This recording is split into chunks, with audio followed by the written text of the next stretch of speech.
Connor and myself have been working through the LEGO games for a bit, and we at one point toyed with the idea of doing handhelds. Connor got frustrated immediately, but here I am to remedy one of our mistakes, largely by making my own.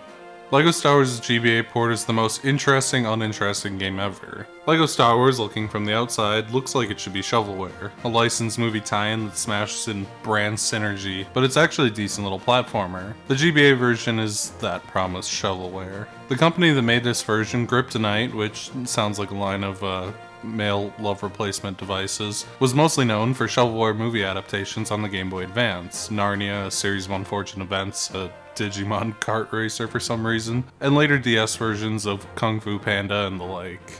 They also made that weird Iron Man XO Manowar crossover game on the Saturn, but more relevantly, their pedigree for bargain bin GBA schlock really shines here.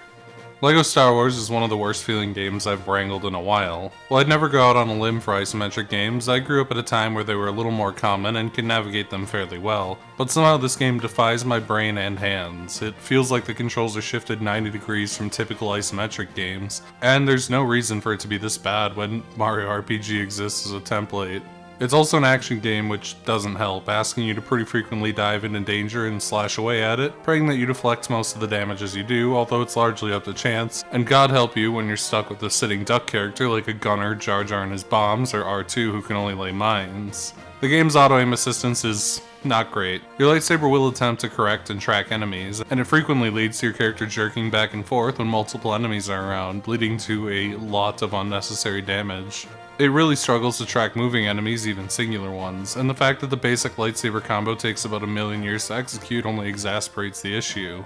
Painfully, the system that made LEGO Star Wars extremely accessible to all audiences, where death is a minor inconvenience that drops currency, is absent, instead replaced with a surprisingly harsh punishment of restarting the room from scratch, enemies back in place and cutscenes replaying, which leads to an unwillingness to engage with the combat unless basically forced at gunpoints. Character variety is surprisingly a bit up from the console version, for better or worse. While Jedi and Sith are still the standard, each lightsaber user has unique special moves that they can spend force on, which slowly regenerates over time. These vary wildly in usefulness. Lightsaber throw leaves you way too vulnerable by taking away your main weapon, push only has an effect against enemies near walls, the status field holds enemies still but they can still kill you, and lightning is iffy. Really, the only good one is cloak, which makes you invisible and gets enemies to leave you the fuck alone. Gunners similarly get secondaries. Grenades are nice for hitting enemies on lower planes, and everything else sucks. Gungans have grenades as their default weapon, which makes them okay since they can kinda camp on ledges. R2 can hack and lay mines, plus can fly over gaps, and any character beyond this are some flavor of useless, many completely defenseless. While there's a bit more variety in the character classes, it's hard to be impressed, basically. Levels are laid out pretty straightforwardly. There's not a lot of variety in content or layout. Each level typically consists of 4 to 5 rooms with the goal of getting to the other side, with very few that deviate in any way, like smashing up some objects or an occasional boss fight. They're as tough to land hits on as normal enemies are, but take 10 times the hits, kill you faster, and your only recourse is shitty button mashing quicktime events or saber clashes that keep them from running you over with force lightning. It's also kinda interesting to note that this game is a straight beat 'em up, with little to no platforming to speak of, although given the controls, maybe that's for the best. Free play also returns, with characters who are purchasable in the same way as before, although you only get to bring one chosen character in, so I guess you better know what you need, and all this is just in order to collect the game's collectible Death Star plans. Bit early on that one, which give you cheat codes when they're obtained. These mostly allow you to play as extra characters like the pit droids, a droid on a speeder, and Grievous, who was apparently not important enough for the base game. Although extra characters and other cheats are admittedly a solid reward for slogging through this game because holy hell is it a slog. To be a bit more positive, I think the game looks surprisingly decent. Not spectacular, but decent. The game uses digitized 3D models from the console game, and they look solid. Animation frames are chopped down, as is to be expected, but the digitization on the simplistic minifigures designs gives a really solid illusion of 3D. While it is funny that they only made one Obi-Wan model based on the Phantom Menace, I still think they look pretty nice, and the character portraits on the select screen are also pretty cute. The backgrounds also do an okay job of recreating the areas levels take place in. They're very much backgrounds where objects and obstacles are rare, but they do a good job of communicating Tatooine or spaceship, even if they feel a little spacious and empty. The music tries its best. If you can imagine, the Game Boy Advance, which is a system with a sound chip that struggles when handled by masters, doesn't do so hot trying to make John Williams game's iconic score sound good. The tracks are recognizable and tolerable, but are definitely pretty rough sounding, and since stages rarely switch it up, almost anything will get grating pretty quick.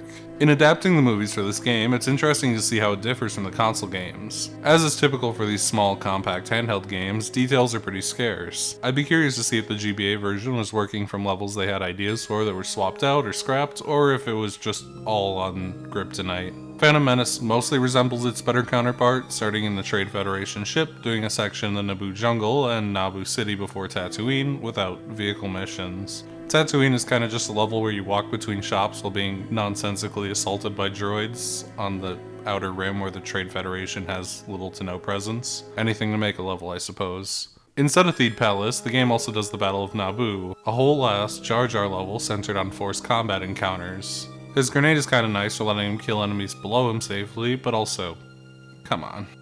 The finale is of course a really bad fight against Maul. The optimal strategy is to literally mash the attack button and pray that you keep forcing clashes, or you will die a lot. There's no real thought or mechanics, just leaning back, mashing, and hoping for the best, which makes for great gameplay, I assure you.